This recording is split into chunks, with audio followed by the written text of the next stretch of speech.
it has recently dawned on me that I have not filmed a reaction video in ages. So, my apologies, let's get rolling. Cool scenery, but I don't have the time to admire it. Skip. Australian Reptile Park General Manager Tim Faulkner is answering a call for help from family friends who live close to the park. We have got the ugliest spider. Hey, don't insult funnel webs. That's my job. So how big are we talking? Mate, it's pretty big. I reckon about that big. And this is why I take anyone's guesstimates about a spider's size with a grain of salt. In fact, less of a grain of salt and more an entire Himalayan salt lamp. That size he's showing with his hands is way too big for any funnel web except maybe Hadronychus formidabilis. Salim says it was decent size, which means it's probably not going to climb up a wall. It's going to be a ground spider. The size of a spider is definitely not something you can use to rule out a climbing habit.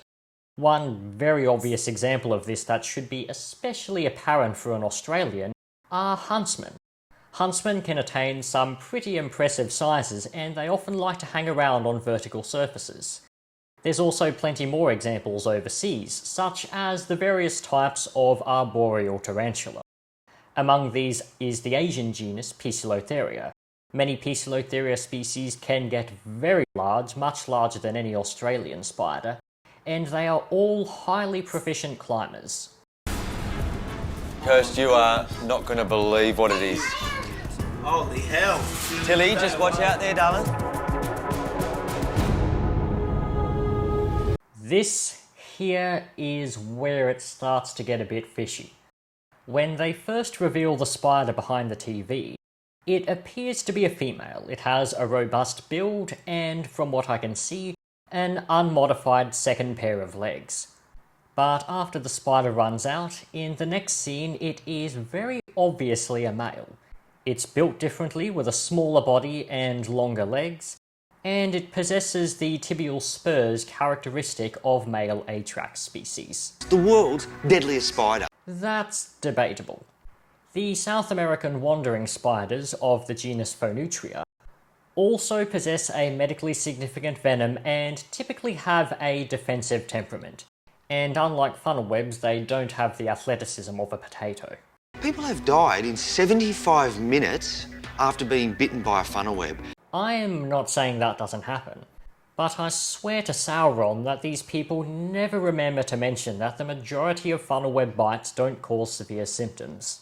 Funnel webs are not only venomous, they're very aggressive. I've long lost count of how many times I've had to say this at this point, but funnel web spiders are defensive, not aggressive. They will never come after a human. At most, they will stand their ground. And when they have somewhere to retreat to, like their burrow, they will pretty much always run away. He's not easy to catch, is he? Nope. Come on, little buddy. In you go. I love this part. He says they're not easy to catch, and then the spider basically proves him wrong immediately. Like, come on. Funnel webs can't jump, can't climb, have terrible eyesight, and they tire out super fast. I really can't think of many spiders that'd be easier to catch, except maybe an orb weaver outside its web. Male, the deadliest spider on Earth. Oh my goodness. As I said before, that is quite obviously a female. No spurs on the second pair of legs. My heart's beating. Good, you'd be in trouble if it wasn't. Hold up, so now the spider's male again? Alright, let's have a quick recap. When they first find the spider behind the television, it appears to be female. Then it runs out and they show a male spider. Then they catch it in a container and it's obviously female. And now, I'm looking at a male spider again. Unless they've discovered the rare and elusive Caitlyn Jenner spider, I feel like there's a bit of staging going on here. Want to look under the dishwasher? At a family home in suburban Sydney, Tim is still on the hunt for more deadly funnel web spiders. It's worth mentioning that inside a house is not a suitable environment for funnel webs whatsoever. Funnel webs desiccate very easily, and they wouldn't last very long inside a house at all. And before you point out my pets, Mine are in enclosures with moist substrate. It's different. It goes a long way. It's a perfect spider home. I don't think there's any spider in Australia that'd make a burrow that big. South America, sure, but not Australia. And there's a big plant pot that's on its side. I flip it over, and lo and behold, there is our second funnel web. That's incredible. Oh my goodness. And here's my second major reason for suspecting that this entire thing was staged. The first, of course, being the astonishing sex-changing spider. This funnel web was supposedly found just sitting under debris without any sign of webbing or a burrow nearby at all. And funnel webs are pretty much completely dependent on their webbing for hunting. They need it to transfer vibrations from the outside world to the spider, alerting it to the presence and location of any prey items wandering around outside. Without its web, a funnel web's hunting would be about as effective as its climbing.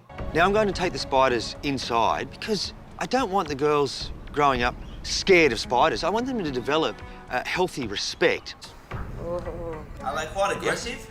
They're super aggressive. He says he doesn't want these girls growing up afraid of spiders, but this entire video he's been exaggerating the danger they pose to people.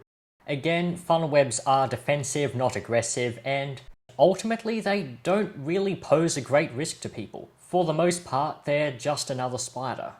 This is kind of a similar deal to Coyote Peterson, for instance.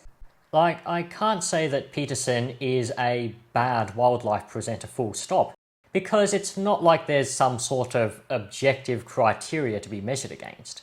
But like the bloke in this video, he often says that he wants to help people get over their fears, and yet very frequently exaggerates the danger that an animal poses to humans.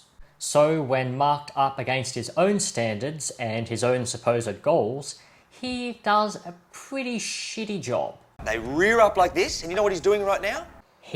That spider is clearly female. Showing you his fangs. Looks like something's coming out of it. That's venom. There you so go. Really aggressive. There's Like no... a little droplet on That's right. There's no chance if this spider bites you that you're not going to receive venom.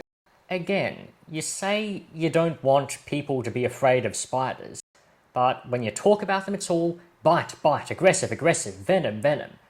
Like, yes, funnel webs do have a defensive temperament and a very potent venom, but there's more to them than that.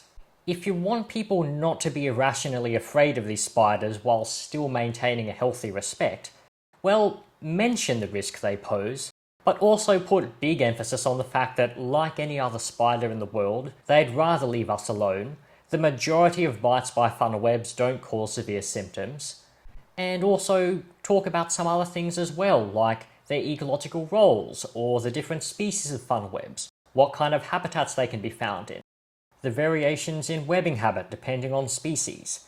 And if you want to make them sound less scary, well, maybe mention the fact that they get preyed on by glorified crickets and basically straight up murdered by centipedes. Point being, there is a lot more to funnel webs than just big fangs and a venomous bite. They are an absolutely fascinating group of spiders, and it is perfectly possible to teach people about these animals in a way that allows people to appreciate them, not be afraid of them, and yet still maintain a healthy degree of respect. Thank you for coming to my TED Talk. And that is the end of this video. I apologise once again for the long delay between reaction videos. I know that they are a favourite for many of you. If you enjoy my content, then of course feel free to subscribe and check out some of my other uploads. Thank you very much for watching. That is it from me, and I shall see you again very soon.